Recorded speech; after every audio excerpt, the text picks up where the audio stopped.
think we'll go ahead and get started for tonight. Tom, would you like to go ahead? Sure, Brandon, I'll go ahead and start. And thanks everybody for joining today for the webinar for Shades of Gray, Moving Through Uncertainty with VCP. I have the distinct honor of introducing my little sister, Tammy Scott.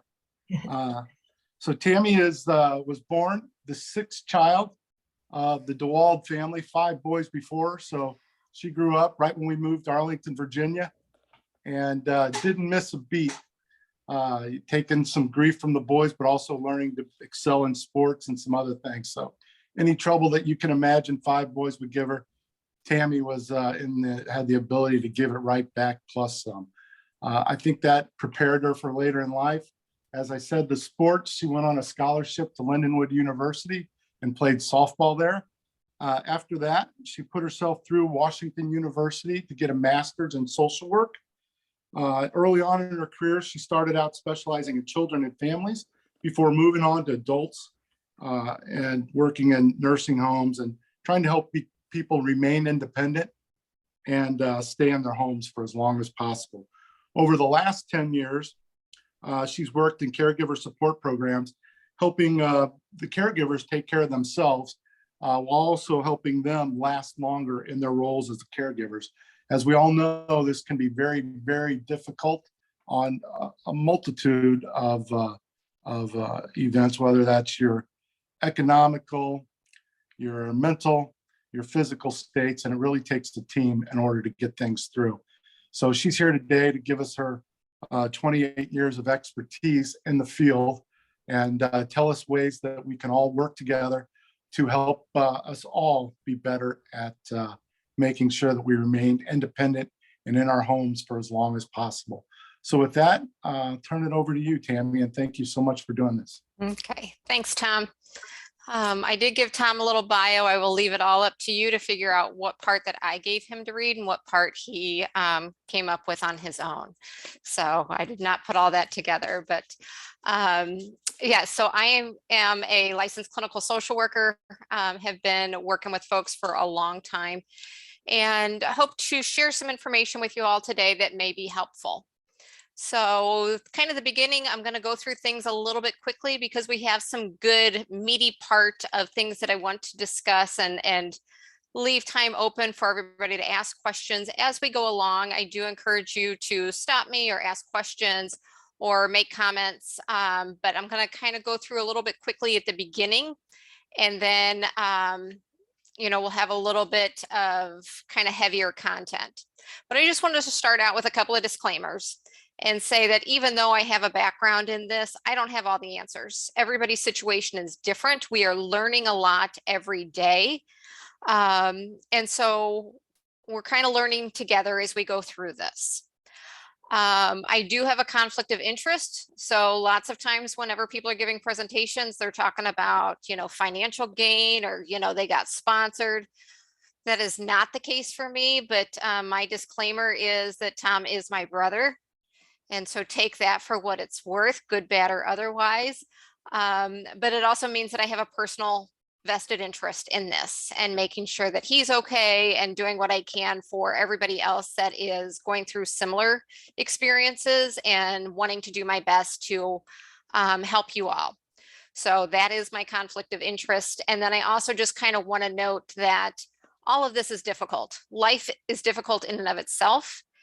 And then when you are dealing with this disease on top of it, or you're caring for somebody with this disease, it can be really hard. So please reach out and seek support from a licensed counselor or therapist if you need it. So quickly going through some objectives of what we're going to cover today.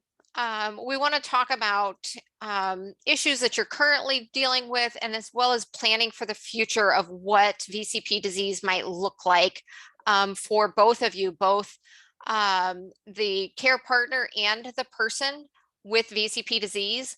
And I just want to call out that I use that term intentionally. We actually had a discussion about using the term patient versus this. Everybody's a person. You're a person first. So you are a person with VCP disease. And so that's how I'm going to reference it throughout this presentation. So while we go through this, we're going to look at it from both perspectives, the person with VCP disease as well as their care partner, and then also how you merge those things together to come together as a team and how you're going to approach the future. We're going to talk a lot about feelings and validating a lot of things that you've experienced or kind of that you anticipate that you're experiencing. And something that a lot of folks struggle with is that feeling of helplessness and loss of control. So while we're going to touch on the feelings that you have, we're also going to talk about how you can take action to minimize helplessness and increase your sense of control over your situation. And we're going to talk about strategies for successful communication when you're building that partnership with the person with VCP disease and your care partner, as well as those folks around you. Because really that is the foundation to anticipating and minimizing challenges as you go along. So when we talk about shades of gray with this disease, it's really because things are not black and white. Even though we know some things, most of them are not black and white. There's not a single clear answer that if you ask a question, somebody can just say, oh, here's the answer. The other piece of this is that this process or this journey is not linear. It's not a straight line. It's not a point A to B. You're going to go up and down. It's going to feel like you are, upside down. You're making loops. It's going both ways. And so that can be really hard. It also challenges things that you thought that you knew or that you took as givens in life. So things that you thought were going to be accurate and everlasting, things talking about retirement and what that might look like. Some of those things that you took as a given may no longer feel like that. And so that even of itself raises some uncertainty and some shades of gray. One thing that we're going to talk about a lot that's going to come up in a lot of these scenarios is ambiguous loss and grief. I'm sure it's a term that a lot of you are very familiar with. But as you see new challenges and the disease progresses, you may get new sense. You may experience this ambiguous loss and grief in a different way. And it may be that you thought you dealt with something, and then 6 months later, it comes up and you experience it all over again, or you experience it differently. And that's really what ambiguous loss is. It's not concrete. There's not an end point to it. So it keeps coming up. So we also are going to look at how you take all of that and all of that uncertainty and really forge a partnership with your care partner and how you identify them, and looking at each of you individually and what you need for you as a person, and then how you meet somebody else's needs along with that. So other areas of uncertainty are your personal identification and labels, and looking at how this disease might impact that. We're going to get into these labels here in just a minute, but when you're looking at how you might be shifting into a new role, we also want to be aware of how much information you share, who you share it with, and how that impacts things. Sometimes as a care partner, it's hard to know what you share and how much information you tell and who you tell it to, because your intentions may be good, but you also want to make sure that you're protecting both your privacy and your loved ones. The other big piece of uncertainty is this journey from independent to not so independent and even to dependent. You may have good days, you may have bad days, you may really struggle with it. You're really trying to hold on to independence, but it's really uncertain what each day brings with you. When we're talking about communication, we're also going to talk about how to handle differing opinions. What do you do when you disagree with somebody and you're in this partnership together? How you manage your roles. When you're concrete things about what equipment to use, when to use it, when you apply for services, when you identify with certain ways. And maybe the only concrete thing that you have at this point, because you actually have a concrete diagnosis, is even this journey of how you got to this point, because many people, it was a long road to get where you're sitting today. And sometimes when you think back on that, you're going, okay, it should have been easy. It should have been simple. Why was this so hard? But that's just one of the other horrible uncertainties that everybody has had to deal with up to this point. So taking all of that kind of as the foundation of where we're going to move forward with this discussion tonight. You know, VCP disease, not only for the person who has the disease, but also their care partner, make sure, who are you now? Because a lot of the things that you've identified with in your life up to this point, you may question. So, you know, lots of times it's what we do. When somebody asks, oh, you know, who are you? You know, tell us a little bit about yourself. I'm a social worker. You know, I work as a social worker. That's, you know, who I am. That's what I do. But it's not all of what I do. And sometimes I have to really think about that, you know, because that's not all I am. And if at some point I was no longer a social worker, I'd have to look at, okay, who am I? And who do I want to be? So many times, you know, people will think about what they want to do in retirement. So when I'm no longer a social worker, what do I want that to look like?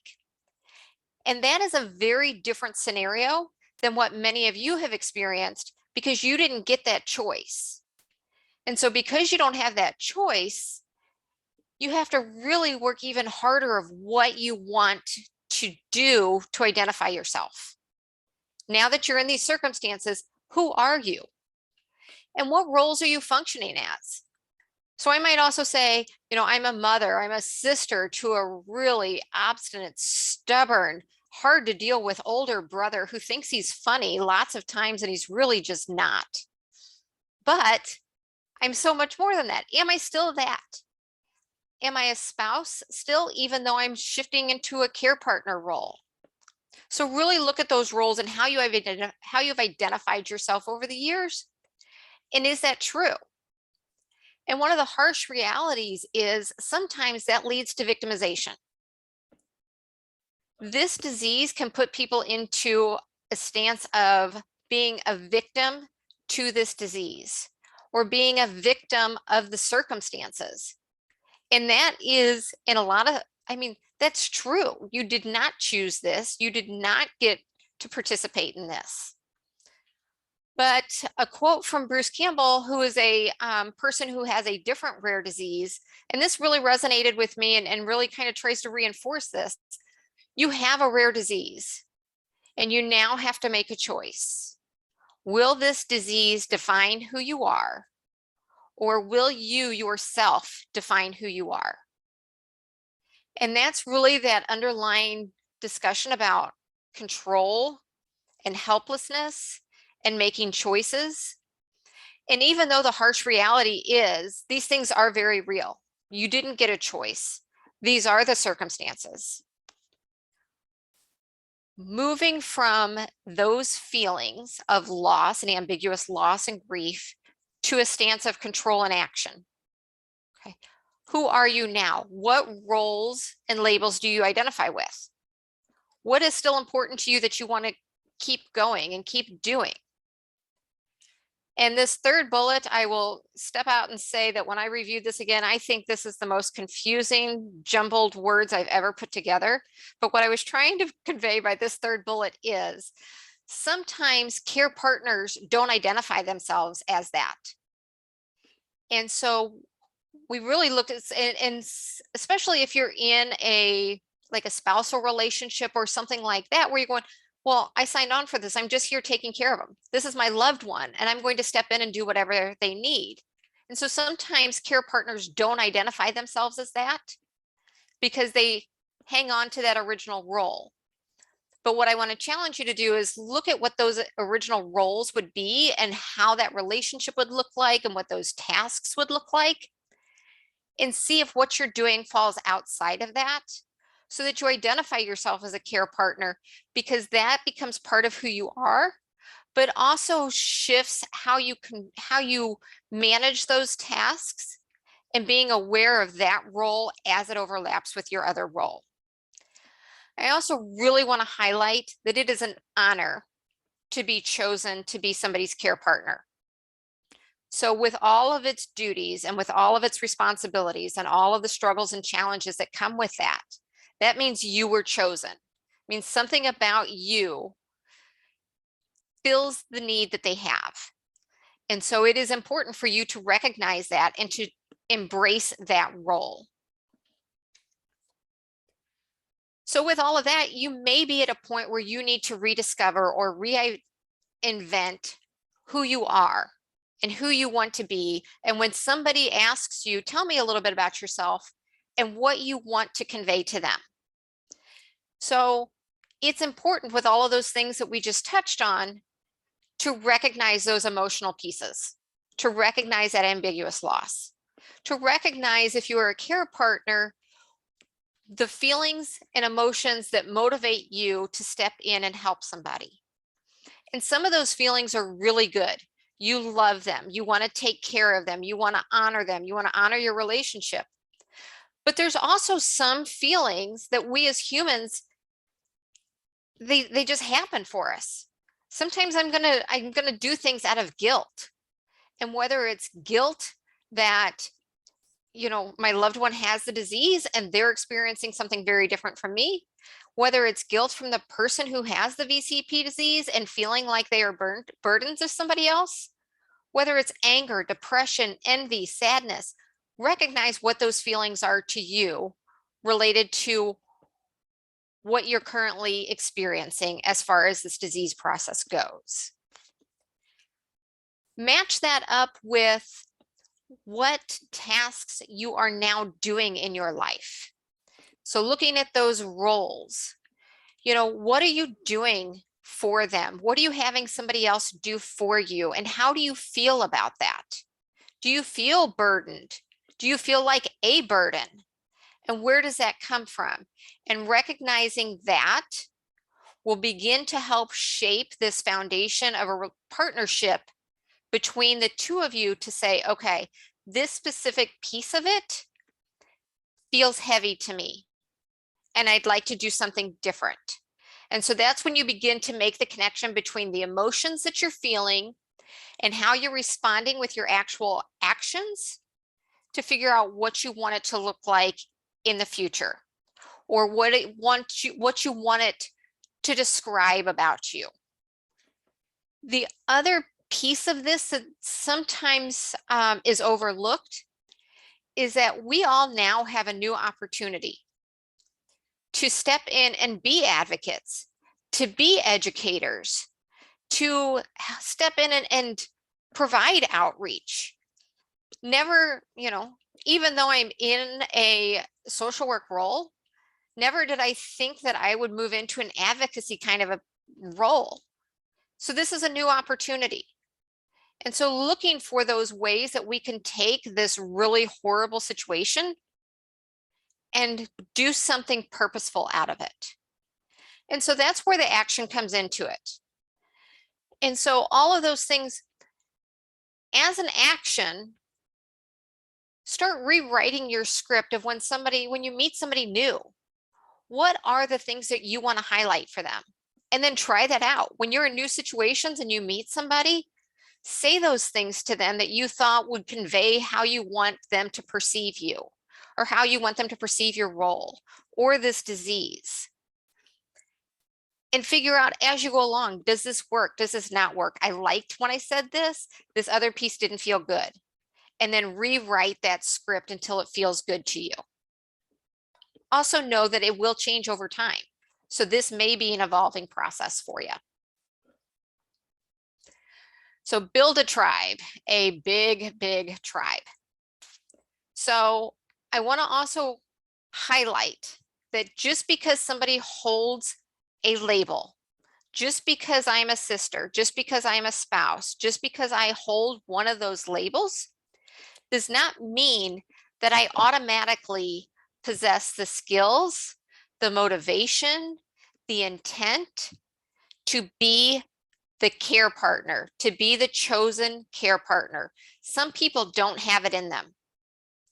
And so recognizing and identifying what you as a person with VCP disease needs. What are the areas you need help with? What are the areas you need support with?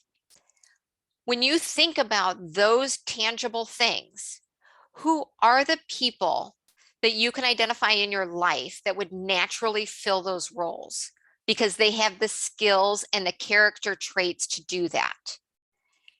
And sometimes it's hard because we think it should be a specific person who has a label. But by hanging on to that, it's actually sometimes increasing an emotional hardship within that relationship by wanting somebody to be or fulfill a role that they are not.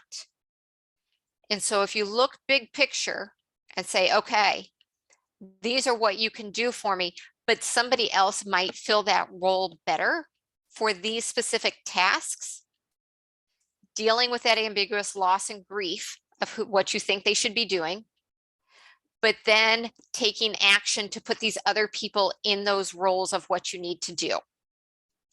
So there are a lot of skills, there are a lot of supports that are needed. And so it's not on one person. So start thinking of who you want in your tribe. What are these skills? And come up with as many people as you can to build your tribe. And do it now. Don't wait 6 months down the road. Don't wait a year. Don't wait until these things all start happening. Build a big tribe. Big. Really big. Big. Huge. A huge, huge tribe. As big as you can get it. Start thinking about it. Write these people's names down. Write what you think they would be good at. And then when you start getting into a transition period, you have people to call on. It's not just one person. You need to build your tribe early.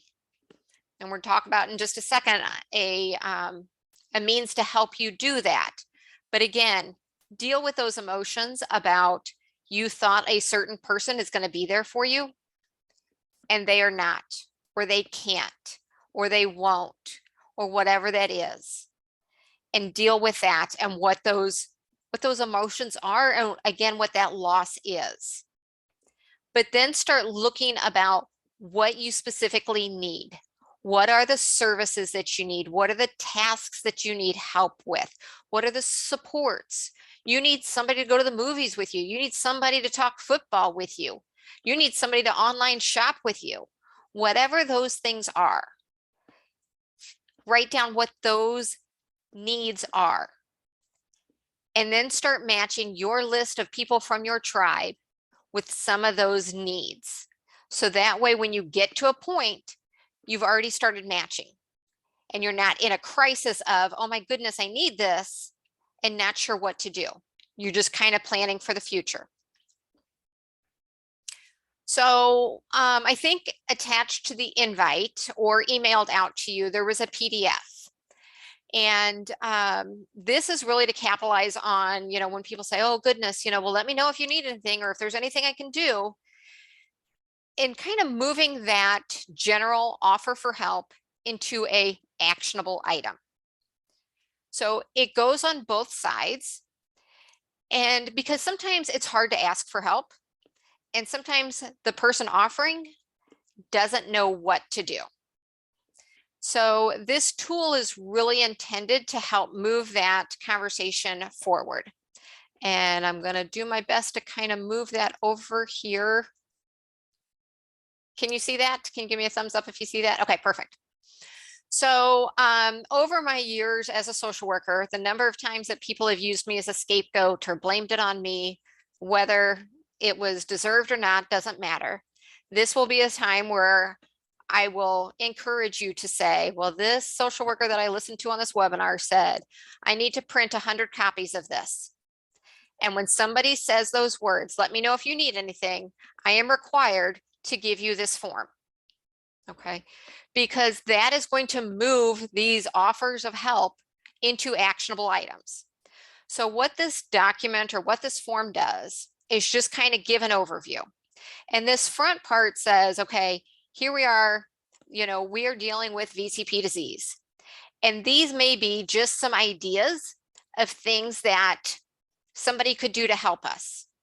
So care partners, people with VCP disease, sit down and look at this and say, okay, would these things be helpful to me? And then put check marks. If it's not on the list, specifically these things would be helpful to us. Okay. And then when somebody says, let me know if there's anything I can do to help, you've already given them 15 ideas of things they can do to help you. On the other side of this form, sorry for the scrolling, they fill out their name and they say, okay, thanks for the ideas. Out of all of these ideas, this is what I can do.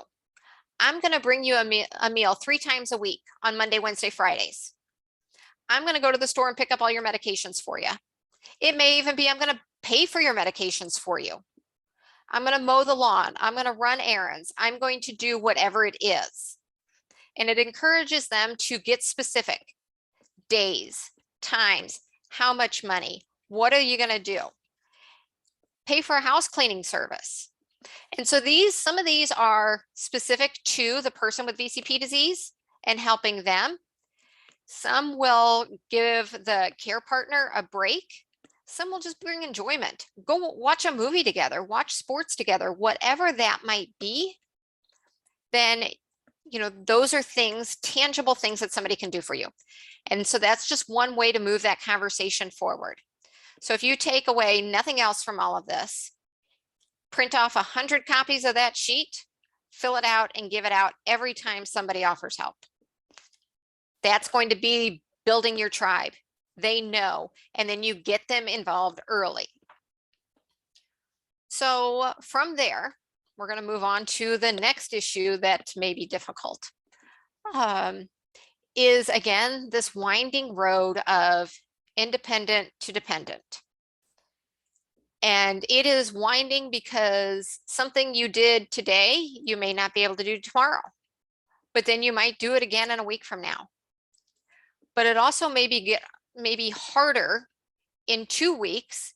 And if you're holding on to that independence and saying, okay, I'm going to do this as long as I can, also recognizing the flip side of that, in that the amount of time and energy and physical effort that you put into holding on to that one piece of independence may be taking away the time and the energy and the physical ability that you have in a different area.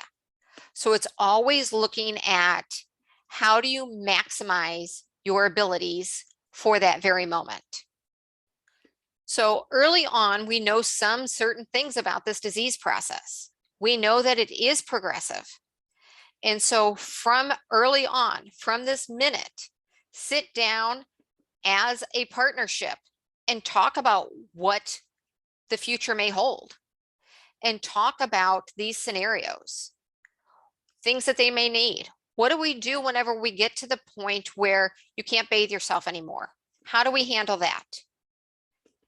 And then also looking at, again, as you're building your tribe and you're running into these things, how you incorporate some of that support and assistance whenever you are in a period of transition, when you're waiting on services, when you're waiting on a new piece of equipment. Okay, so you can't transfer anymore.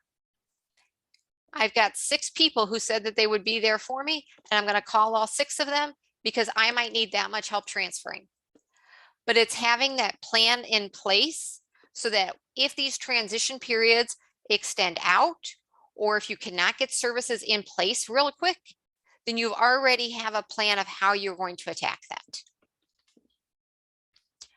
So again, this ugly topic of ambiguous loss and grief. You may see it every single day if you were doing something and now you can't. And so every day it's a reminder, or it might be a new reminder because you were doing something last week that this week you're not doing. Again, just sit with that and recognize those feelings. And identifying what feelings are driving you to want to hold on to that independence for a specific task. Is it tied to your identity? I always thought I would be able to do these things. So as you're experiencing this loss and this grief, and you're really working hard to maintain that independence, be clear with yourself on your intentions about why you're hanging on to independence for a specific area. Think through those types of scenarios and areas where you know that you're going to want, like, this is really important to me, and I want to be able to do this for as long as I can. And talk through that, because it's going to be important then to figure out what you can outsource in different areas. I want to be able to bathe myself for as long as I can. Okay, then to do that, we're going to focus on that piece of independence, but then maybe let's use equipment for dressing, or let me help you dress.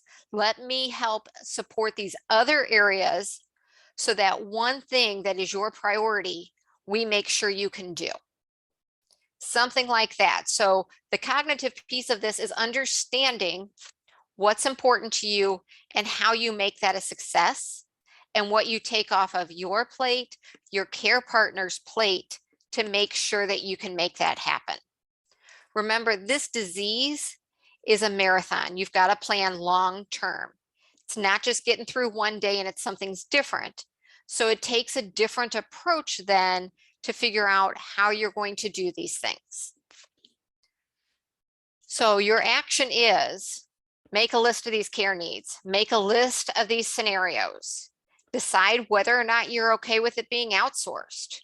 Because even though we talk about bathing, what if that is the one thing that you say, if I get to the point where I can't do it myself, I don't want that outsourced. I want my care partner to be the one to do that for me. But identifying that early on, and that way you can build a plan around that. Then you know where you need to pull in additional supports to do the things that you need them to do during transition. When to get equipment, when to apply for services, match your outsourcing, and whether that's through an actual agency or whether it's through somebody in your tribe, match that outsourcing with your specific needs. So communication, boundaries, and privacy. And we kind of touched upon the privacy a little bit earlier, but knowing what to share with who and when. And it's a very fine line, especially for care partners. Something that is a downfall to our medical system, at least here in the US, is lots of times if somebody has a care partner that attends appointments with them, medical providers might then look to the care partner to answer all questions. And so making sure that you're aware of that dynamic and deciding who's going to answer these questions and how much to share and with who and how that goes. And so this is going to be especially important to know what your healthy boundaries are. And we're going to talk about assertive communication. So assertive communication sometimes gets a bad rap because being assertive sometimes is looked at as being a negative thing. It's thought of being pushy or overbearing. And really it's not. Assertive communication looks at, it comes from respect for everybody involved. If I'm going to be assertive, that means I've taken into account what your needs are and what you want, as well as what my needs and what I want. And where it overlaps then is this discussion to say, okay, based on mutual respect and honesty, I'm going to tell you straight up front that if you asked me to do this one specific task, I don't think I can do it. And then the response would be, okay, I appreciate that. What do we do next? So it's honest, it's open, it's taking into account each other's needs. It's straightforward, so it's not gaming around. So your other options for communication styles are passive, where you sit there and say nothing, passive aggressive, where you agree to it even though you don't want to, which builds resentment, or aggressive, where it's only about your needs.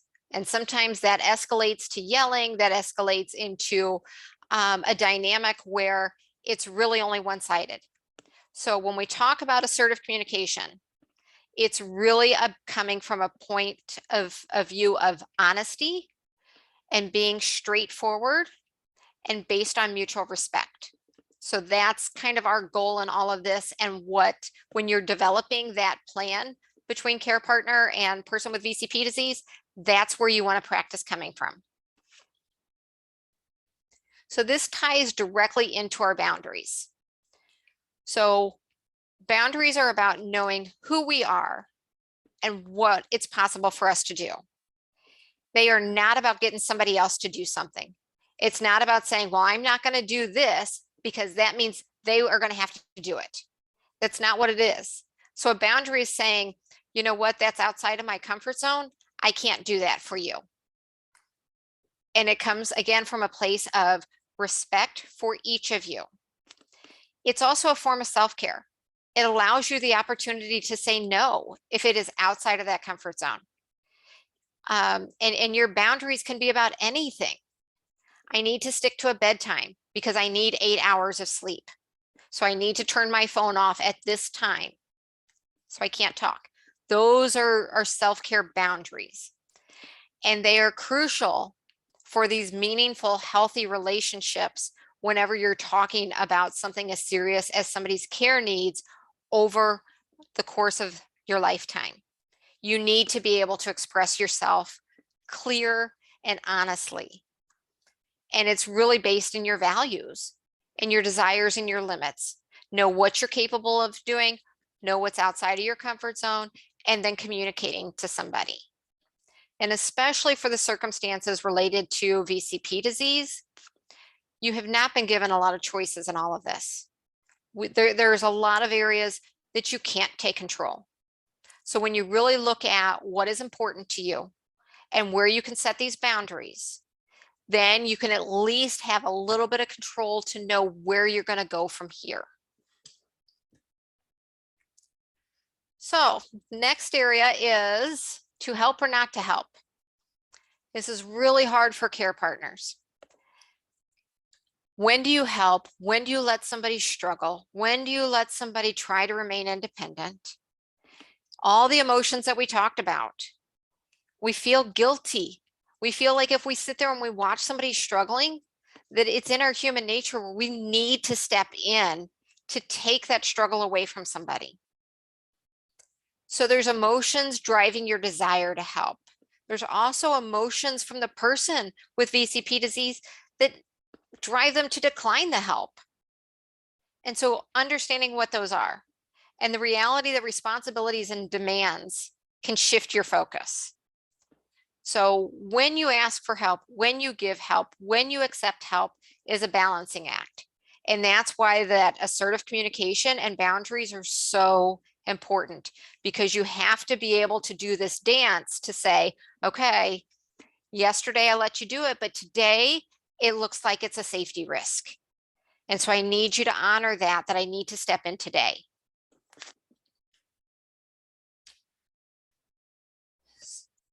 When we talk about this balance and this dance, it's really about giving the right amount of care when it's needed. And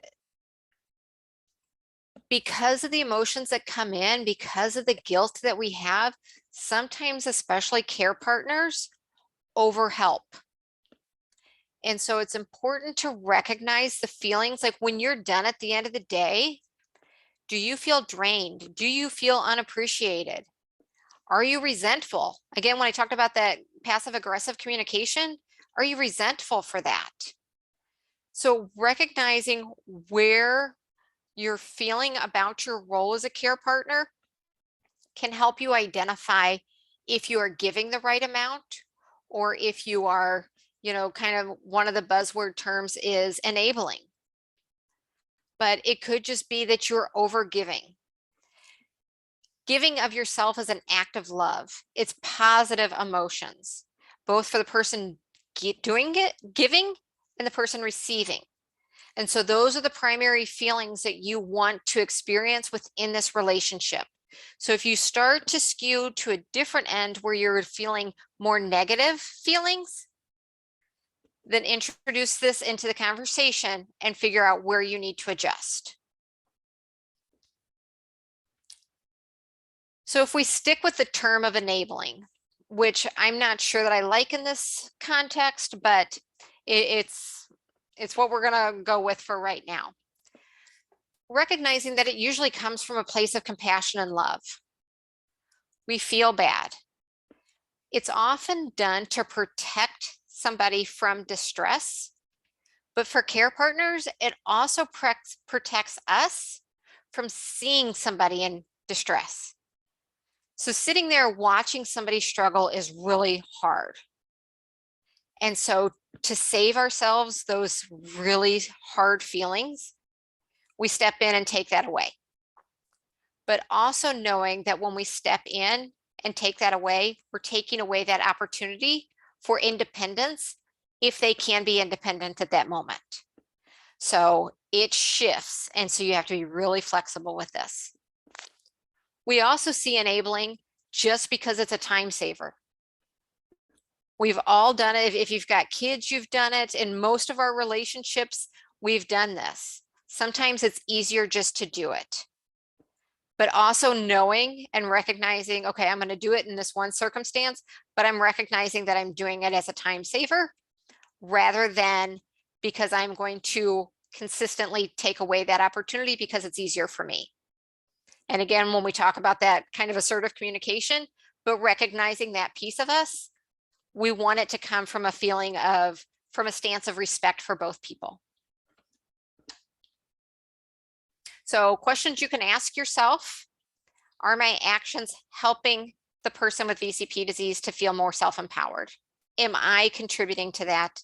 Am I building them up? Where are my actions coming from? Are they coming from pity? Are they coming from guilt? Am I scared?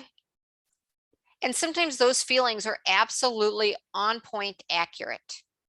But just by knowing what is motivating you can lead you to question if those actions then are the right course of action. And again, are you taking away the opportunity for independence by helping with a specific task? So kind of just going through those pieces of things may help you figure out where to be in this dance. From the flip side, for the person with VCP disease, it's hard to accept help. All of us, even before you were in the situation, it's hard to accept help. Oh, we don't want to burden somebody. We don't want to, have them go out of their way. But think about what was motivating you when you offered help to somebody. Did you think, oh, that person's a burden to me? I'm going to, I need to do this. But when you offered help, it's because you truly wanted to help them. And when you actually got the opportunity to help them, you usually walk away with a sense of pride, and it feels good. And you see that you were able to help somebody. So remember what those feelings are like. When you were in that position to help somebody else, what was that like for you? Remember why you did it, why you committed to it, why you carried through. And then as hard as it is, allow that opportunity to somebody else. Outside, like your care partner and your tribe, because this extends to both.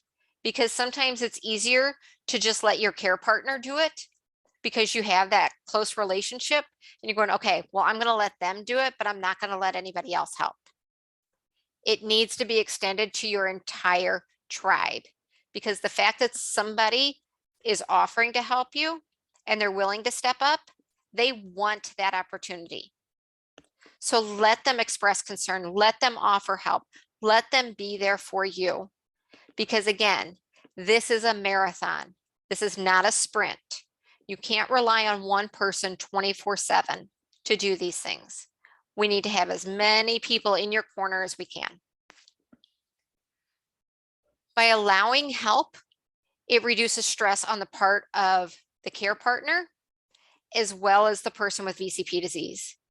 Because sometimes just the stress of worrying about what it's going to be like to have somebody else do it, that stress is a weight. and it can actually be detrimental to your independence. So let somebody come in and help you. Remembering that because people are stepping in and helping you, that is a sign of their love and their respect for you. Embrace it, feel it. Again, that dance between outsourcing and doing it yourself, when you know what your priorities are of where you want to maintain your independence, then accepting help in other areas will actually help you to have those resources, those internal resources, to make sure that you're getting your priorities met. Also, on the flip side, accepting help can be another horrible reminder of the loss and grief that you're experiencing on both parties, for the person with VCP disease and the care partner. It's just a constant reminder. So how do we take these things and work through them and come up with an action? Again, that bad penny of loss and grief, that ambiguous loss and grief, even as we're trying to keep that independence, it keeps coming up. Also want to look at what feelings are motivating you to step in and help or to decline help, and where those are coming from. And then taking those feelings and matching them with specific actions. You know, I need to step in on these areas, or I feel like I need to step in these areas because it's really hard for me to watch you do that, or watch you struggle. So maybe we come up with a different plan. While you're doing that, I know you're safe, so I'll be in the other room. Call me if you need me. Kind of matching up, making sure the needs are met, but not allowing that emotion to step in and cause you to intervene when it's not necessary. Make sure you're talking early on about a long-term plan for physical assistance as well as financial assistance. Notice any gaps and where your tribe can step in. Practice assertive communication. This does not come naturally to a lot of people. And so practice this in your safe space and be willing to give feedback. So on the spectrum, remember, you've got aggressive at one end, that's respect only for myself, and you've got passive on the other end where you're not even engaging. Assertive is taking both people into account honestly and respectfully. Practice that. Practice setting boundaries. And this is on all areas of your life, not just within this relationship, because sometimes you need to set them outside of just this relationship. You know, I need to work, I want to work, but I can only work till this time and then we're done. So practice setting up those boundaries and sticking to them, but also be willing to evaluate those. Okay, I needed that at this point, but I think I can let go of it now. So in summary, planning for these things, setting up your tribe, working out your relationship can help reduce challenges throughout this disease progression. Understanding the emotional implications and their impact on managing this disease and its progression, and just recognizing those emotions, is a huge part of all of this, because they often are the driving force to whether you take action or not, and how you do that. Having these discussions proactively can help set up a game plan so that if there's a long period of transition, if you're waiting on services, any of those types of things, you can then mobilize your tribe and step in and reduce the risk of any crisis that you might have. So assertive communication and boundaries are both based off of respect. And so you want to incorporate those into all of your relationships as much as possible. And then again, as you're dealing with all of these things, if you feel you need it, please connect with a licensed therapist or counselor as needed. So with that, I will open it up to questions, comments, discussion, anything you all would like to bring up. Tammy, I'll ask the first question. This is Amy. Hey, Amy. first of all, thank you so much. This is wonderful. This is going to be really beneficial for people. And I have to say, I'm pretty thankful that you are in our Cure VCP disease tribe. So thank you for being here. I do have a question. As you know, mental health care kind of in the rare disease space it's very difficult to find somebody that specializes in patients or people with rare diseases. And so can you maybe speak about what people should look for in a therapist? Because, you know, you want to find somebody that you connect with, but you also want to find somebody that can understand or has the tools to help you. Yeah. And I was thinking through that kind of on a larger perspective of not just mental health, but all of these things, because rare diseases are so hard and we're just learning about things. And so sometimes it's helpful to tap into like established services. So other diseases that have more visibility, where some of those skills may transfer over. So one of the things I was thinking, ALS or muscular dystrophy, like, those are huge organizations that have been around a long time. And so they generally, because they're so big, because they've been around, will have resources like specific therapists that they can recommend. And so, when you're looking for somebody specific, I would start with an organization like that in your area, because they will lots of times have specific people that that they can start with, and then you can talk with them and see if that's a good fit. But because they're kind of in that community, either they can give you a referral or a good resource, or you can at least reach out to them and get more information and say, okay, who do you recommend I call next? And then just keep going and going and going until you're connecting with somebody that you're comfortable with. Wonderful. Thank you. I'm a firm believer that everybody should have a therapist on speed dial. So yes, I appreciate that.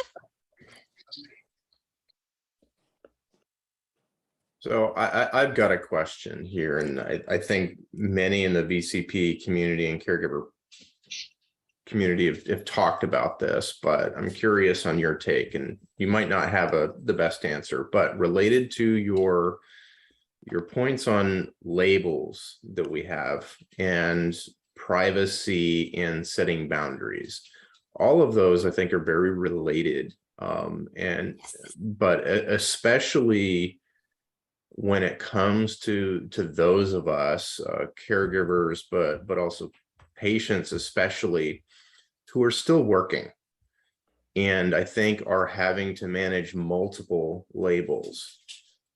We've got labels on our personal lives, and then we've got labels in our professional lives, and having to walk a very, very fine balance between those two, because there's a level of privacy. Yeah. And like, I haven't told my employer. I'm lucky enough to be able to work from home. My wife / caregiver is as well, but she knows, and I think her boss knows, but my boss doesn't know.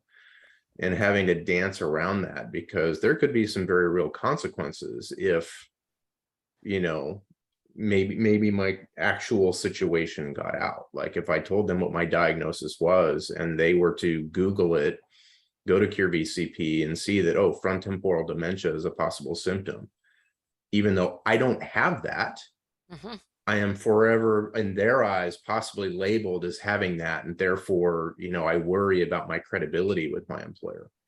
And so it's the privacy, it's the labels, and how we communicate as a patient, but then also my caregiver has that as well. In reaching that, and I think I don't know if you have any recommendations on that. Yeah, it is a very fine line. And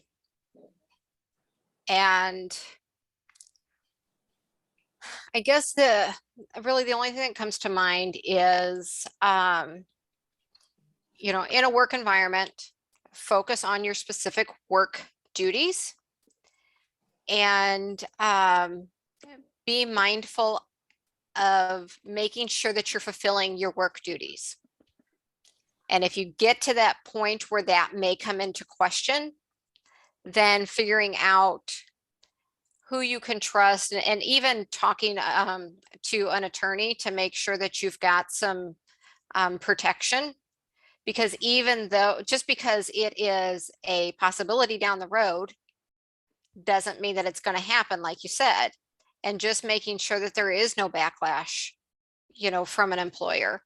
So you want to make sure that you're protected on all fronts. And I absolutely agree and understand where you're coming from, where, you know, when you, the thing about privacy is when you start sharing with people, we can't control how they respond. Yeah. And when there is that difference in power, like what we have between employers and employees, there is absolutely a risk in it. And so for many things, I would say, make sure that you are protecting yourself. And if that is discussing with an attorney how to handle this, that would be an option, but also making sure that you've got somebody that can give you real input on making sure that your job performance is not suffering and what to do in that situation. Mm-hmm.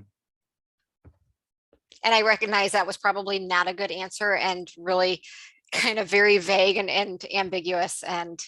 But it's such a difficult question. Having that understanding, and it's something that I'm battling with. I have a lot of anxiety about it, Yep. as I think a lot of us do. Yeah. But also knowing that it impacts the relationship with my caregiver, Right. Because she happens to work for the same company. Mm. But even if she didn't, taking time away sometimes from her job to go to the doctor with me and stuff like that has to be explained. And so then I would challenge that. Does it really? not in all situations. In probably very rare situations it would, but most of the time it's just like, hey, I've got a doctor's appointment. I'm out. But yeah. And that's where sometimes thinking that we have to give people explanations, we really don't. You know, if you're entitled to sick time at work, then you're entitled to sick time at work. And, you know, Yep. if she needs to go with you, you know, she's entitled to time off at work. And so I've learned a lot from watching people that there's some people that are really good about engaging in conversations, and you talk to them, but then you walk away and you go, I don't know anything about them. Like they totally sat here and engaged with me, but they deflected and turned everything around to where they maintained their privacy, and I don't know anything about them. And so sometimes I pick up clues from those kind of people on how to handle these situations, because we don't need to know these things. Yeah, I mean, it's a battle that I have because I'm trying to be an advocate, and I want to shout from the rooftops about this condition, because I think there's a larger number of us than we currently know. Yeah. And we need to be our own advocates, but also all it would take is a basic Google search, right, for somebody at work to see my profile and what I've done, and it potentially call my reputation at work into question. Mm-hmm. Yeah, it is a difficult road to navigate. So real quick, I just want to mention we're coming to the end of our scheduled time, but Tammy, are you available to stay for more questions? Yep, absolutely. Okay. Excellent. Well, thank you everyone for joining us at our webinar tonight. If you do need to drop off, we definitely understand. If you'd like to stay and to ask questions, feel free to as well. So feel free to connect on our Facebook page, any of our social media pages, or reply to the email that you received from me. And if there's anything we can do to help, please let us know. So does anyone else have any questions or anything they'd like to add? No.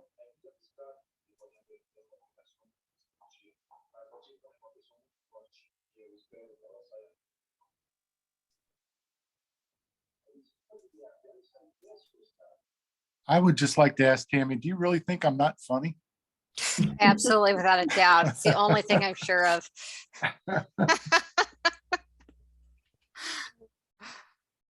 The one thing, that's the only thing you're sure of, right? You can't answer any of our questions except that one, right?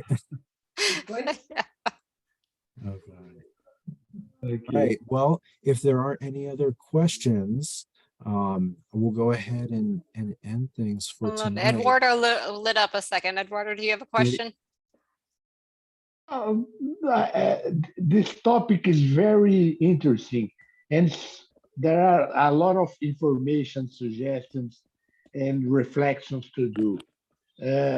My problem is, as told Todd, about privacy. Privacy is very complicated then to reflect when you have the disease. If Tammy can talk a little bit more about the privacy when you have a caregiver in my house, and I have to share all the things with her. It's a problem for me in specific case. Okay, what do you think about that, Tammy? And so tell me, you said that it is a problem that you have to share everything with her? Is that what I heard? No, I have no problem, but this is a situation that you can necessarily handle. Mhm, Okay, you share your feelings, your things with strange people. mhm. Okay, Yeah, yeah. And I think the relationship dynamics with a care partner are really difficult because you have to be so entwined. There are certain pieces of this where they have to be involved and have to know bits and pieces of you that you may not want to share or never thought that you would be sharing with somebody else. And so, I mean, boundaries may come into it in that you can say, I need a little alone time, or whatever you need to feel like you are still separate people, because it's something that like both sides of the coin struggle with. When you're together all the time, or you feel like you're together all the time and you don't get outside activities, then it is difficult to maintain your individual identity. And so I think it kind of ties into all of those pieces about what's important to you and what you want to hold on to and how you make those modifications to make sure that you can do that. And then expressing those kinds of things and just say, okay, we know we have to be together on these things and discuss these, but if I could have a little bit of time doing this on my own or with somebody else, just having that breathing room can feel like that you're maintaining your own identity. Does that help at all? of course. Yeah. Thank you, then. Uh-huh. Thank you. And my care partners are my wife and my daughter.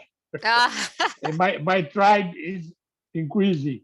A lot of people in my build help me, and so grateful for that. Yeah. Thank yeah. you, Ted. Yeah. Mm-hmm.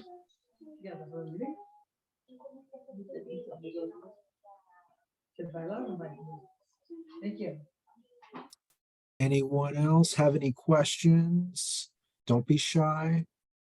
If there's something that's on your mind, feel free to share.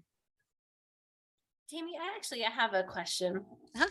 When you have children that are still at home but they're older, like teenagers, and you're still trying to raise them, right? But they're pulling their weight, or you need that, instead of being a chore to mow the lawn, you need them to mow the lawn. Yeah. Yeah. So how, but they're still children, but they're taking on adult responsibilities. Yeah. Yeah.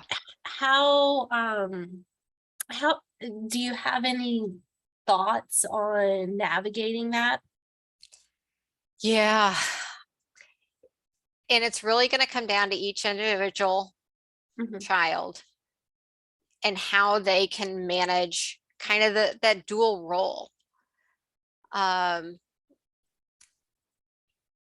Because again, you know, as with all kids, you want to feed them as much information as they can manage.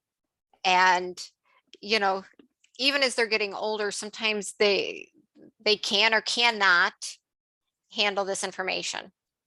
So you'll probably find that, you know, some kids are, you know, willing to stand up and, you know, do things without asking because they recognize that need.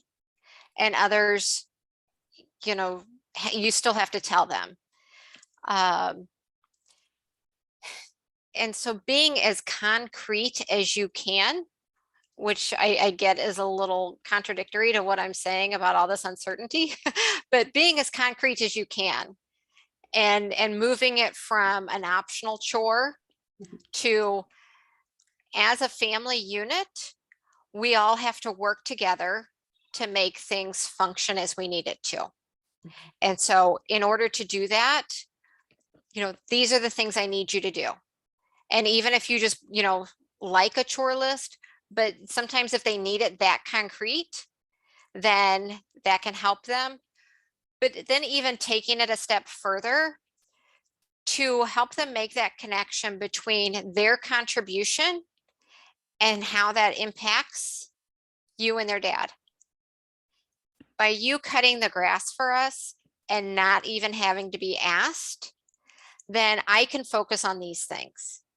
And then we don't have to stress about it, or we can do these other things. And the release of that burden can be huge.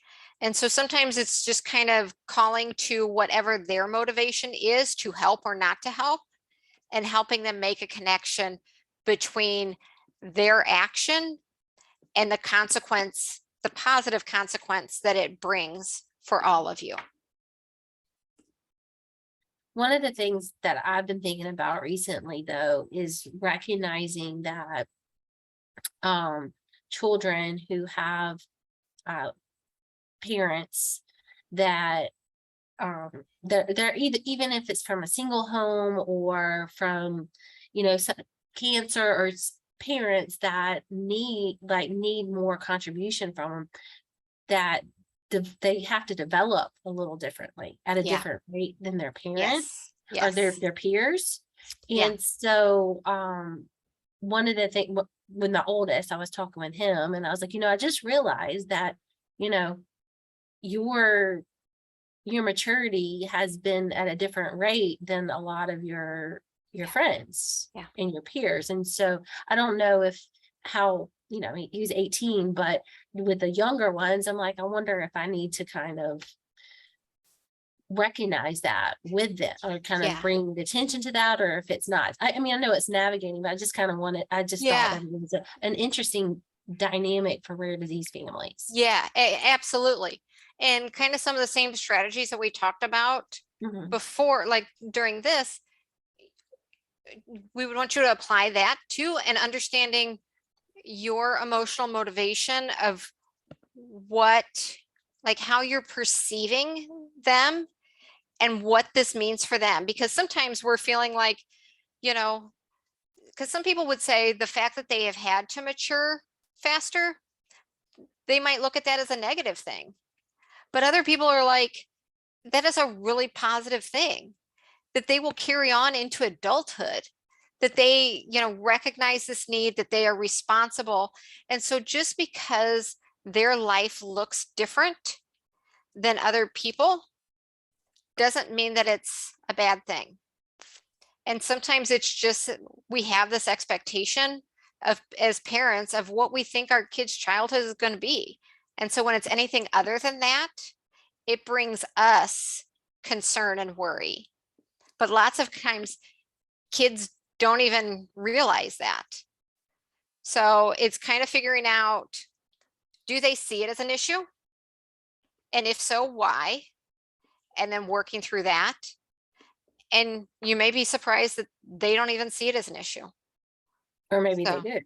you're And we right, didn't yeah. realize it. Yeah, exactly, exactly. So, you know, like all of this, having conversations with them as is age appropriate to figure out where they are at with these things will kind of help hopefully guide you and figure out what to do.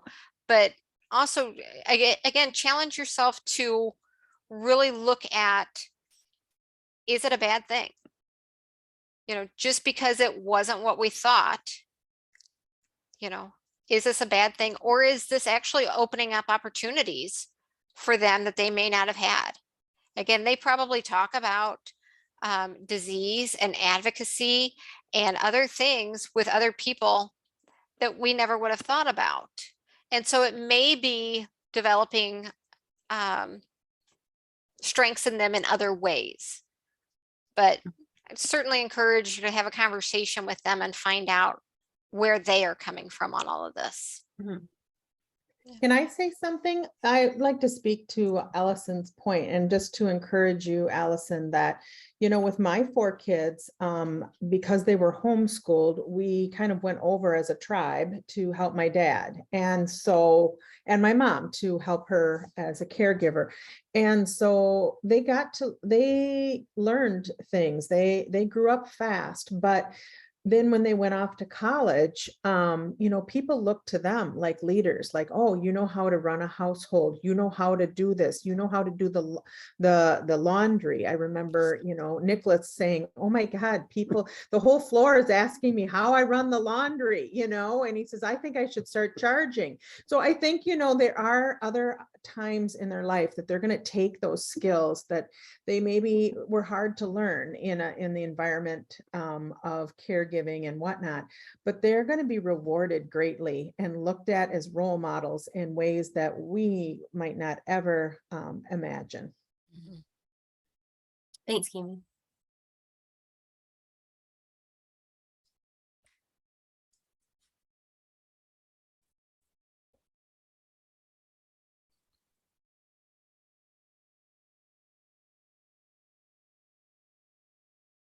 Right. Well, I think we'll have a last call here for any last questions before we wrap things up for tonight.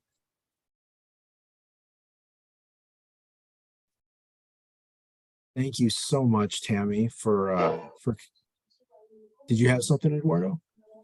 No. Okay. I only open my microphone. I just didn't want to make sure I was missing you. So thank you so much, Tammy, for coming to speak to us and for taking the time. There were a lot of really good little tidbits and insights there. And so thank you for taking that time. And would Thank you be you. comfortable with people reaching out to you if they'd like to discuss further? Sure. Okay. Um, And I don't-